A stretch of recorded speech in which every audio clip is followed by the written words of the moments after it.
Hello, my name is Jahi. If you don't know me, I am Elder Sarah's and Elder Joseph's daughter. Pastor calls them North Korean, so they're right there. So I just want to first start that I was impressed to during prayer to do this testimony, and I asked the pastors for approval, and with their approval, here I am. And I just want to say that the elders are always on me for like the littlest things too. So like they'll tell me to do something, maybe little, and if I don't do it, they always say, "Why didn't you do it?" Like they always on me on that part. And even though it makes me cringe and want to get annoyed, I've been trying to just submit because if I don't submit to the little things, how am I going to submit when the big things come? So, so last week I've been praying, doing my daily prayer, and I've been kind of like tearing up a lot. And during prayer last Saturday, I was like crying, and I was kind of confused because I wasn't like sad or really anything. I was just praying to God about some prayer requests, and I didn't feel sad or like hurt. So I just kept praying to God that this would be like godly tears, not self-pity tears. And one of the prayer I was praying was that, no, I want to say that I want my family in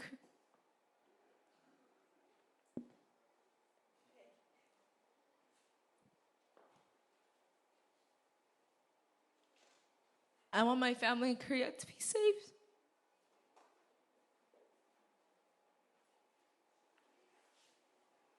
And like how I miss them, because if you don't know,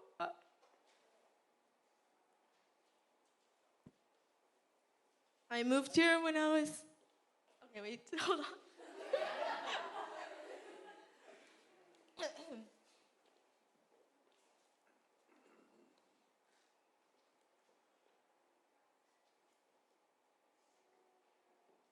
I moved here when I was 7 years old from Korea, and I haven't gone back. So I haven't seen them since. And but this was allowed by God because it was part of our breaking process for our family, and I'm very thankful for that because now I have a new family here. And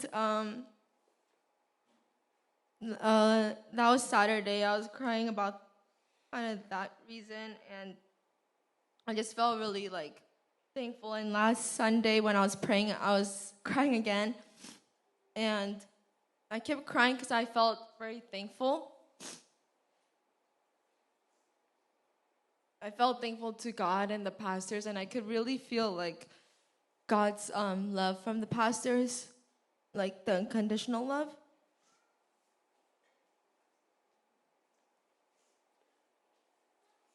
Like I knew that they loved me, but I don't think I've really realized how much.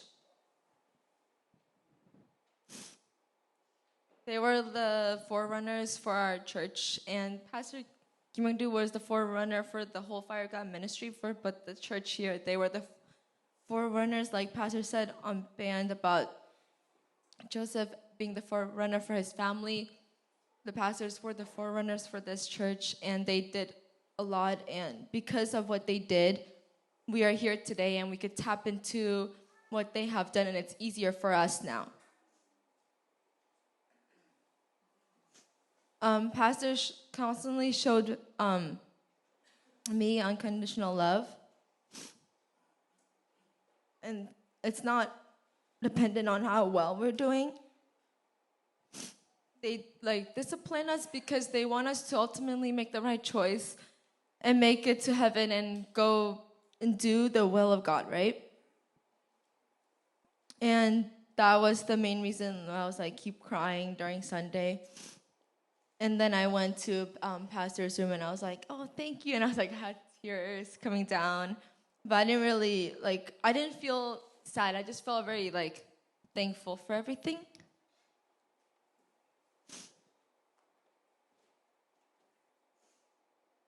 And I know God wants the best for me, and so does the pastors and my parents, because they are my authority. And sorry, hold on. And the discipline and the words that they give are ultimately for our own good, so we could grow up spiritually and do the will of God and ultimately make it to heaven.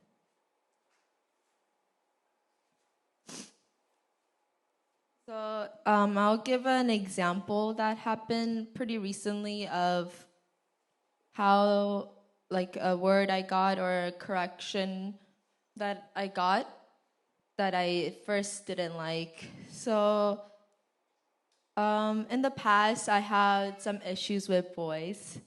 It's kind of embarrassing to say, but I remember one time my mom came and she's like, Jay, I think you have a flirting spirit. So I was like, oh, okay. Like, I don't know how to really respond to that. And I wasn't anything really serious. Like, I never dated in my life, but just sometimes when boys gives me attention without knowing, I would kind of entertain that because my relationship with my dad wasn't that great. So the lack of father love, try to unconsciously like seek it from somewhere else.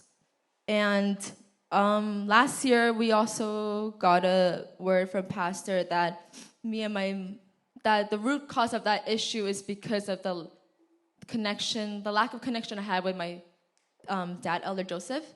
And so we've been working that out, and actually our relationship got a lot better. And I don't really be like dating anymore. Like, I don't really have that like, oh, I want to go on my first date. Oh, I want to do this. And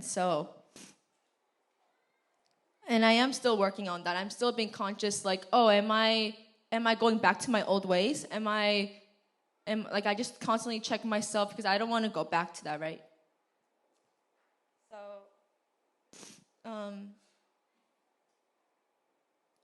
So there was a guy that I was interested in, I would say maybe like a couple months ago.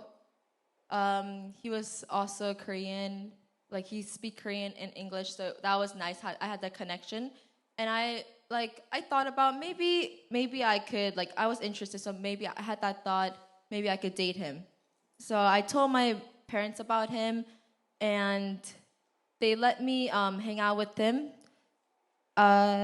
And at first, like, I thought in my eyes, like, he looked good. He was nice. He was funny and tall. But I realized that was, like, the bare minimum, you know? Like, it's human. Like, you should be nice. You should be kind. And I told my parents about meeting him, and they allow it, but they didn't really feel comfortable with the guy. And my parents told the pastor about the situation, and God told the pastors that I need to cut him off. Basically I need to cut him off. And initially I didn't really feel good when I heard that. I thought, oh, how can I just stay as friends? Like, maybe I could bring him to church, and maybe he could be, because he wasn't a Christian. So maybe he could be, he could come to church and we could just be friends. But that's not the original God's plan, right? He wanted me to cut him off because God could see things that I can't see, and he saw that he was toxic. And that night when pastor told me, I didn't feel good, but I also got a word about my husband, and I've been asking for that word because I haven't really received anything, a word about my future husband. So that was really nice. I was happy about that part. And I just held on to that, and I cut him off. And I remember before pastor's words, my dad actually told me, I think you should cut him off. Like, don't ever see him again. And I kind of got really mad because I was like, we're not even dating. We're just seeing as friends. Why can't I do that? And I felt like he wasn't really understanding me. But after I obeyed pastor's instruction, I could see, I lost all interest for him, and I could see that he's not gonna benefit my life. He's gonna probably turn me away from God. And I've been trying to apply like being thankful in my life this ever since last week. So this week I've been trying to apply that. So whenever there's something like that I want to act fleshly, and I want to just like get angry or irritated, I try to hold back and remind myself of the things that I'm thankful for.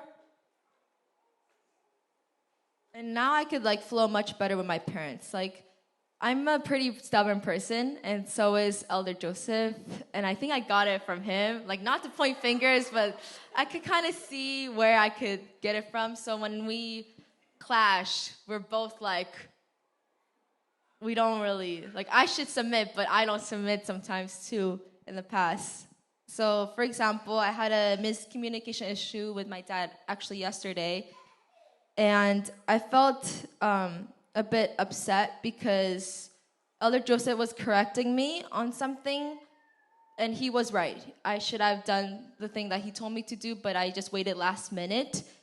And he was correcting me, but the way he was doing it, I didn't like the tone, because I was upstairs and he was down. So he's like, Jaya, come down, like, let me talk to you. And I was like, I had to go leave for church. And he's like, oh, okay, we'll talk later.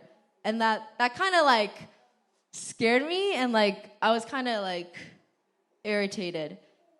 But I thought it over, and I could see like he had good intentions, right? And he was right. What I did, I shouldn't have waited last minute.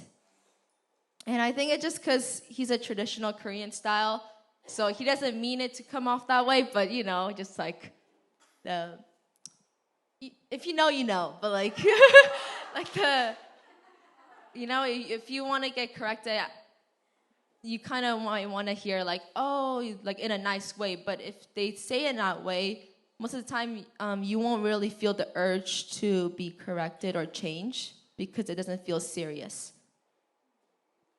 So my dad and I talked things over, and we actually like got better really fast. And in the past, that wouldn't have happened. I would have probably got sad or cried, and then we would have kind of like been mad at each other. Like I would have been mad at him for a bit and maybe not talk to him for a bit. But I could see that like I flow better with my parents now. I'm slowly realizing like the instructions they have for me is good. Before I realized in my head, but I never really I never really thought that over. And I realized that I need to make the change too. It's not only my parents. I can't expect just my parents to change and be like, okay, until they show me love, I'm not gonna really listen to them fully, or I don't want to really submit, right? And I was reading the Love and Family book that Pastor said to read. Is it Love and Respect? The family version one.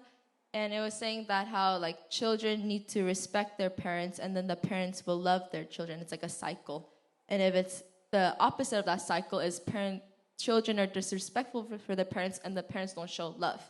Obviously, parents do love us as children, and because we are their children. But if we're acting bratty, or if we're not like submitting correctly and not listening, they won't really have that urge to I wanna love my child even though they just are on the floor crying, you know? They don't really have that urge, I feel like, to show them. So I'm starting to show my parents some respect, more respect, and trying to fully respect them in that way. I'm doing this like through prayer. I'm asking God to help me. God, please help me to fully respect the elders, and as my authority, and that goes same with all my authorities, pastors, and ultimately God. And I just want to say I'm so thankful to have the things in my life, and I'm trying to apply this in all aspects.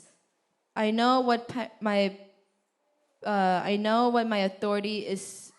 When they give me instruction, it's for my own good, and initially it might not feel good, but I'm going to try to submit to that. Parents and pastors, they say things, for my good, and it's from God.